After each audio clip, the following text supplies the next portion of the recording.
Welcome to the Fear and Greed Business Interview. I'm Sean Aylmer. Last week was the busiest week of earnings season and we saw a real mixed bag of results. I wanted to check in with one of our favourite analysts who last time we spoke set a new record for the most companies mentioned in a single interview, I think. Remember, this is general information only and you should seek professional advice before making investment decisions. Ben Gilbert is the head of Australian research at Jarden, leading their research team and consumer sector coverage. Ben, welcome back to Fear and Greed. Thanks, Sean. Thank you for having me. You cover a lot of household names, not necessarily huge stocks, some of these, but certainly household names because we see them in the shopping malls and things like that. Broadly, how do you think, and I suppose I'm thinking about retailers here now, how do you think they've fared this reporting season? Look, I think it's been a reporting season of the haves and the have-nots. It's been very polarising. If companies are coming through and delivering or exceeding expectations, they're typically going up. If they're missing, albeit marginally, or there's some concerns over the quality of the result, be that around the strength of their cash flow or how strong they've traded post-Christmas, they're getting hit pretty hard. So it's very much been a period of the haves and the have-nots thus far. Okay, one of the things that's come up a bit, and maybe not so much with the smaller companies, but certainly with some of the bigger ones, we see it at Woolies and Coles, Qantas was another one, just that kind of fine line between delivering returns for investors and value for customers. Big competition issues. I don't really want to get into the nitty-gritty of the supermarkets and Qantas and stuff like that, but am I making it up when I just say it seems to be a bit more prevalent? We're talking about it a bit more now than normal. Yeah, look, I think it definitely is when you've got cost of living pressures, when people are seeing their mortgages go up, when they're seeing their shopping basket go up, when they're seeing their airfares and insurance and effectively everything else rising, it just puts more pressure on household budgets, puts more pressure on families, and just I think generally it just makes life a little bit more challenging in terms of what's coming next. And you're always going to look at who's putting those or where you're seeing those pressures coming from, and you're going to look back at those names that it is. So as you mentioned, Woolies and Qantas, et cetera, are getting some increased sort of news flow around, and there's definitely a lot of chatter around the grocery inquiry, or there's actually 9 happening at the moment, and that's going to play out over the next little while. But ultimately, look, I think the supermarkets are putting a lot of money back into price, but it's just a tough backdrop when you've got a lot of global issues that are putting upwards pressure on inputs, and you're getting wages up. Everything's going up at the moment. Okay, so let's jump into some of the actual stocks, and particularly the retail stocks. Let's start with Super Retail Group, one that we all know because of Super Cheap Auto and BCF and a bunch of stores like that they run. How'd they end up? Yeah, look, Super Retail have done a phenomenal job over the last couple of years, and I think what we've seen is that Anthony and the team there have been very consistent in their strategy, and they've delivered on that. They've continued to invest across all their brands around things like loyalty. They launched a new loyalty program for Rebel Sport just prior to Christmas, so I'd recommend everyone goes out and gets onto that. You get points that effectively creates some currency to get some better pricing next time. And what you're saying is they've been very consistent. And as a consequence, they're really listening and trying to understand what customers want. And they've come out with effectively an upgrade in January. They've come out and they've beat that guidance range yesterday. And they've provided a trading update that while it was a little bit softer with companies or banners like Rebel Sport was down 5% in January. You saw some declines coming through in BCF as well. They were generally pretty optimistic and again, very consistent in their messaging. So while the stock was off a little bit yesterday, it's had a nice little bounce again days and running up again now. And look, we actually upgraded our recommendation yesterday. We think things are starting to look a little bit better. Okay, so who else would you fit into that category of the haves alongside Super Retail Group? Look, I think the haves, you look at names like JB Hi-Fi, look at groups like Lavisa yesterday. You look at other names like Universal that had a pretty solid result. Temple & Webster is another company that's absolutely flying at the moment. And what these companies are doing, I think, is just putting products in front of people that they want. And as a consequence, they're willing to buy and transact when they go into stores or go online, and they're coming back again.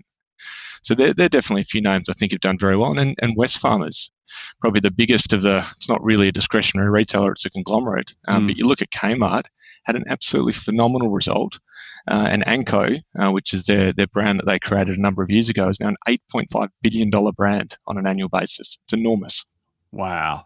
Oh, what I did notice, some of the packaging companies, and I'm sort of digressing a little bit here, I noticed Amcor, Aurora, some of those, maybe not quite as good. I think Brambles is probably the opposite. That's the exception to my rule here. But the packaging companies, and I was talking to an analyst and said, actually, retailers are just being a lot smarter about how they manage inventories. You've got a bunch of companies like Satire and Temple and Webster who actually don't have inventories, so you've got that crowd. But even those who do have inventories just seem to be managing them better. Yeah, well, there's a couple little catchphrases or terminologies that were coined through COVID that we've sort of moved on from. So just in time versus just in case. And what happened through COVID because of supply chain challenges is a lot of companies moved to just in case. Just in case being that if there was another delay in a shipment, if they couldn't get some product in because a factory was closed because of COVID, they were holding more stock. As we've moved into a more normal world, if there is such a thing, we're moving much more back into just in time, i.e. they'll minimise how much stock they're holding, which then reduces their risk of needing to potentially discount it later if it doesn't sell. And so what you're typically seeing now is people trying to hold less stock, which means there's less demand for warehousing, which means there's probably less inventory in the system for some of those packaging companies. So there's a bit of a timing or a catch-up, if you like, in some of those stock positions. Stay with me, Ben. We'll be back in a minute.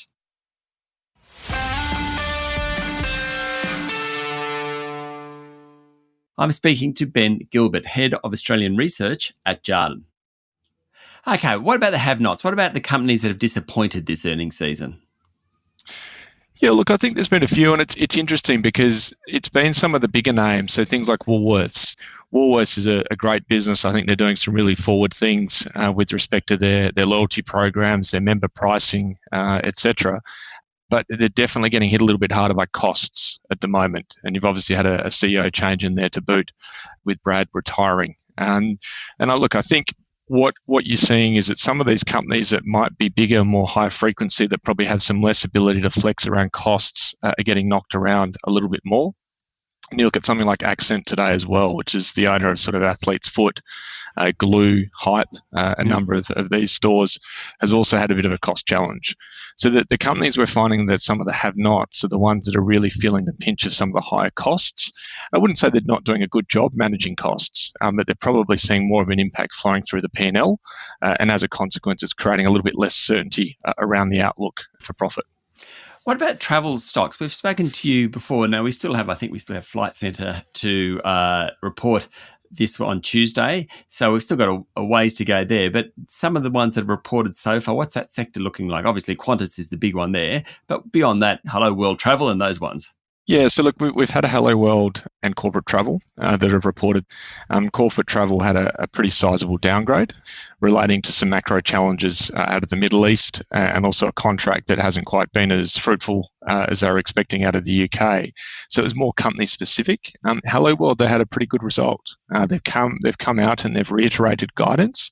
And importantly, if you look at what they're talking to at the moment, is that they're seeing definitely some benefits from the boomers coming and going on their holidays. And I think we talked about this last time, that the ski holidays, the spending kids' inheritance holidays, are going out and doing high value holidays. And what that means is they'll book a cruise, they'll book a transfer, they'll hire a car, which is all quite accretive to margin.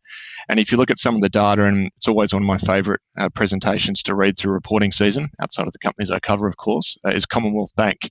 You get a really good view on what's happening in the economy. And there was some great slides in there, particularly around spending by customer cohort and age. And if you look in there, you can see that the older demographics, so sort of your 45, 55 plus, are spending, savings are going up. And that's what's really helping travel. So I think Flight Centre will be the big sort of focus next week with respect to that being one of the larger travel names. But we're pretty positive on Flight Centre. And look, I think all signs point to leisure continuing to be pretty strong, owing to their demographic skew towards the boomers. So what have you learned from reporting season going forward, Ben? What are the variables, the data points that you're going to keep a really close eye on, given what you've heard thus far? Yeah, look, I think this reporting season thus far has been very interesting because it's been much more around expectations versus reality. And the reality is that the economy is in a tough spot. We're seeing challenges with respect to per capita consumption. We're seeing obviously relatively high inflation, albeit expectations going to moderate. We're seeing cost of living pressures, a whole bunch of issues. But the market had already started to price that in and potentially a bit more. So what I think we're finding now is that potentially, whether it was positioning or expectations, were probably a little bit too bearish. And companies that can come in and meet or exceed that, and in many cases that are relatively low expectations, are performing much better. So I think as we look forward from here, I think the key test is going to be, are we nearing the bottom from a spending side? And look, we're seeing some data for the last couple of weeks that suggests that February spending might be a little bit better than feared. So if you continue to see that curve or that trough sort of turn into a bit of an upwards trend on spend, we get some more visibility or confidence around rate cuts either at the end of this year or early into 2025. What I think that means is that a lot of these discretionary names, these high beta, these sort of ones which move around a lot more, could potentially continue to keep doing very well, because that sets up for some pretty good earnings momentum or improving earnings momentum into fiscal 25. So a stock pickers market? I think so. What was one of the headlines we used in one of our reports last year was we're moving much more towards a bottom-up versus top-down. And so, yeah, I think it's going to be much more of a stock pickers market. Another word that I really like that's come out of COVID has been bifurcation. And I think we're definitely going to see this bifurcation of retail, be it the haves and the have-nots, the winners and the losers. And I think it's going to be pretty pertinent in our sector. And to be honest, we're already starting to see signs of that through this reporting season. Ben, thank you for talking to Fear and Greed. No problem at all. Thank you for having me. That was Ben Gilbert, Head of Australian Research at Jarden. This is the Fear and Greed business interview. Remember, this is general information only, and you should seek professional advice before making investment decisions. Join us every morning for the full episode of Fear and Greed, Australia's best business podcast. I'm Sean Aylmer. Enjoy your day.